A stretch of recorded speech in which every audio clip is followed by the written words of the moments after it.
A'udzu billahi minasyaitonir rajim. Bismillahirrahmanirrahim.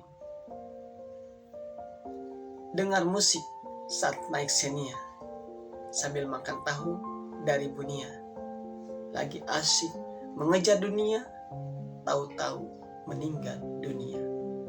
Assalamualaikum warahmatullahi wabarakatuh. Alhamdulillah, wassalatu wassalamu ala rasulillah wa ala alihi wa mawala, amma ba'du. Sahabat-sahabatku yang dirahmati Allah Subhanahu wa taala, kita ini memang hidup di dalam dunia, tapi jangan pernah jadikan dunia sebagai tujuan utama. Karena kenapa? Dunia ini ibarat kalau kita dalam perjalanan sebagai tempat transit, gak akan lama, hanya sebentar. Kita cuma singgah sejenak, habis itu melanjutkan perjalanan kita menuju tujuan utama, yaitu Jannah Firdaus, tempat yang dulu dihuni oleh Nabiullah Adam alaihissalam, kakek moyang kita. Nah, ada orang yang ketika hidup di dunia ini, Allah berikan kemudahan, Allah berikan fasilitas yang memadai, Allah sempurnakan segala kebutuhannya. Tapi sayang demi sayang, ketika Allah berikan itu semua, ia justru lupa dengan sang pemilik rezeki, sang pemberi rezeki, dan sang pengatur rezeki. Ia terlena, bahkan ia menganggap ini adalah duniaku, my world. Ia begitu bangga, ia begitu terpesona dengan dunia yang fana ini. Ia lupa bahwa ada perjalanan, ada tujuan yang lebih utama daripada apa yang dia dapatkan di dunia ini, yaitu surga.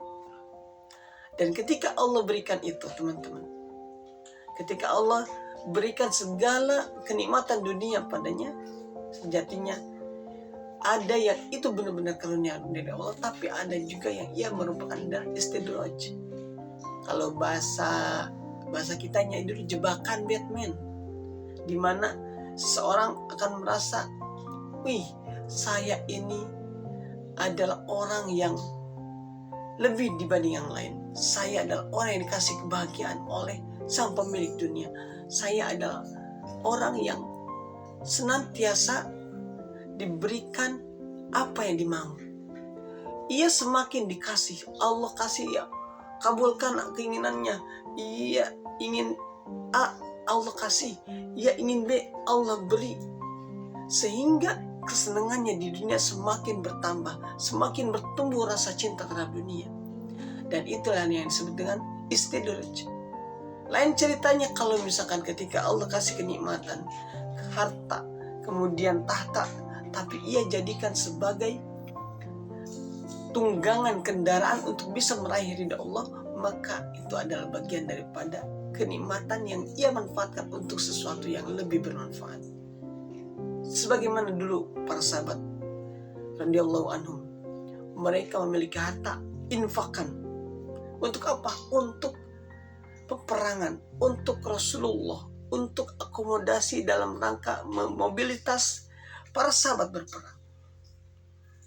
Tidak untuk poya-poya, tidak untuk makan dong, tidak untuk pesta-pesta saja, tapi untuk agama Allah.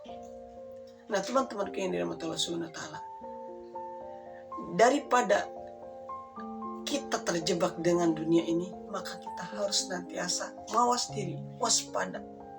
Karena apa yang Allah berikan kepada kita sejatinya itu adalah sesuatu yang harus kita syukuri. Jangan sampai kita terlena sebagaimana yang tadi di awal. Ya Allah kasih apapun, tapi ia lupa dengan sang pencipta. Dan jangan sampai ia terjebak dengan kenikmatan-kenikmatan yang emang ada di dunia ini. Dia melakukan kecurangan, tapi Allah kabulkan. Ia melakukan serangan fajar, Allah takdirkan ia menang. Ia melakukan hal-hal yang ia harapkan itu terkabul untuk kemenangannya, dan Allah takdirkan demikian. Maka boleh jadi kemenangan-kemenangan yang ia dapatkan itu adalah istidraj. Istidraj atau istidraj. Dan itu hanya jebakan. Banyak orang yang berusaha mencari cuan, mencari harta, mencari tahta dengan cara yang kotor, tapi Allah takdirkan bisa. Banyak orang yang berusaha dengan kejujuran, keikhlasan, kesabaran, tapi Allah uji kesabarannya dengan tidak mengabulkan apa yang ia usahakan. Dan itu suka-suka Allah, karena Allah yang memiliki dunia ini. Allah yang punya neraka, Allah yang punya surga, maka Allah sangat berhak untuk menentukan seperti apa keputusannya di dunia ini. Maka Allah menciptakan manusia di dunia ini adalah untuk apa? Sebagaimana yang Allah firmankan dalam Al-Quran, wa ma khalaqtul jinna wal insa illa liya'budun. Tidaklah aku ciptakan jin dan manusia kecuali untuk ibadah. Bernegara ibadah, berkeluarga ibadah, menikah ibadah, sedekah ibadah, tersenyum kepada sahabat juga ibadah. Banyak hal yang berhubungan dengan ibadah. Apapun yang dikaitkan dengan Allah, maka itu ibadah. Sama halnya seperti ini. Saya menyampaikan apa yang saya dapatkan. Saya mencoba untuk watawasau bil haq, watawasau bis sabr. Sejatinya bukan saya menceramahi teman-teman, tetapi kita sedang saling mengingatkan. Jika ada yang salah, mohon dikoreksi, mohon diingatkan. Dan ini juga yang kemarin ramai-ramai netizen mengoreksi apa yang disampaikan oleh Ustazah Ning Umi Laila di postingan sebelumnya. Saya sudah bahas dan juga saya cuplik apa yang disampaikan, dan saya perhatikan netizennya memang benar seneng banget yang namanya menggodok apa yang sedang viral. Di sini begini, di sana begitu, dan selalu diolah terus. Kenapa? Karena emang ya tabiatnya netizen itu senang untuk berkomentar.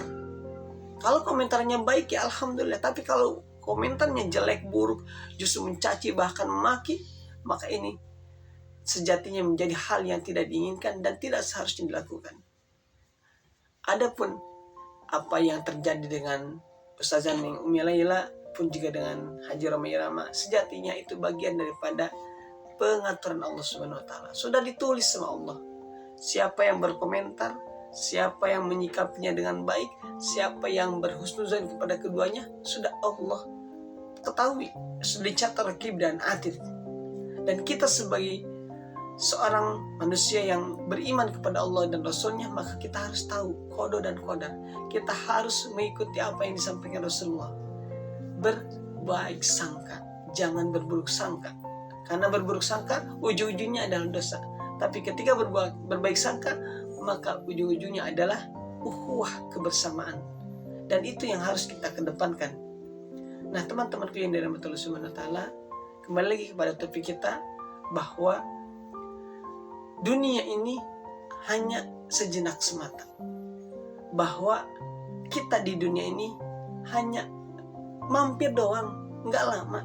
Oleh karenanya jangan jadikan dunia ini sebagai tujuan utama, tapi jadikan ia sebagai tempat transit untuk kita bisa menjadi hamba Allah yang bersyukur, yang selamat hingga ke tempat tujuan kita yang hakiki, kampung halaman kita yang abadi, yaitu surga Firdaus, bukan neraka. Karena neraka juga tempat yang abadi bagi orang-orang yang Allah takdirkan di dunia ini diberikan jebakan-jebakan istidraj tadi, jebakan-jebakan Batman, dan ia terlena, ia menjadi korban daripada istidraj yang Allah berikan. Dan mudah-mudahan kita semua tidak termasuk yang Allah karuniakan itu. Kalaupun Allah kasih kita kemampuan untuk menjadi orang kaya, maka kita bisa menjadi sebagaimana Utsman bin Affan. Harta kekayaannya mengangkat ia menjadi orang yang sampai hari ini masih mengalir kekayaannya. Sampai hari ini meskipun beliau sudah tiada, tapi amal jariahnya masih terus berjalan karena sumur yang beliau beli dari kaum Yahudi sampai saat ini masih berlaku. Nah, teman-temanku yang dirahmati Allah Subhanahu wa taala, oleh karenanya sekali lagi, yuk jangan terlena dengan dunia, karena kita ini gak akan lama, bentar lagi mati. Jangan sampai sebagaimana pantun di awal, kita udah asik banget ngejar dunia, tahu-tahu meninggal dunia. Karena meninggal dunia nggak ada urutan secara real. Dia datang tiba-tiba. Ia nggak permisi dulu, nggak pamit dulu, nggak ketok pintu dulu. Pokoknya kalau udah saatnya malaikat datang, selesai. Syukur-syukur kalau kita sedang bertilawah, sedang beribadah, sedang sholat, sedang bersedekah, bahkan sedang berpuasa. Syukur-syukur. Itu harapannya. Karena harapan kita ketika meninggal di dunia itu adalah husnul khotimah, akhir yang baik. Banyak orang yang sedang sujud meninggal dunia, banyak orang yang sedang tilawah meninggal dunia, karena itu kebiasaannya. Tapi ada juga orang yang sedang mabuk meninggal dunia. Na'udzubillahi min dzalik. Mudah-mudahan kita semua yang sama-sama hadir dan mendapatkan apa yang saya sampaikan, menjadi hamba-hamba yang senantiasa melakukan kebaikan. Pasca kemarin bulan Ramadan selesai, sekarang di bulan Syawal kita lanjutkan amalan-amalan yang kemarin kita lakukan, baik tilawahnya, ibadahnya, sedekahnya, puasanya, maupun juga dengan amalan-amalan kebaikan yang lain, yang mana ketika kita istiqomahkan itu, maka segala keburukan kita yang lalu pernah kita lakukan akan Allah hapus.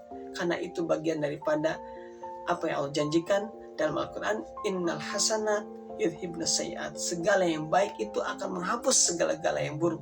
Dan mudah-mudahan itu menjadi apa-apa yang kita lakukan di kemudian hari. Barakallahu fikum. Kurang dan lebihnya mohon dimaafkan. Salam akal sehat. Wassalamualaikum warahmatullahi wabarakatuh.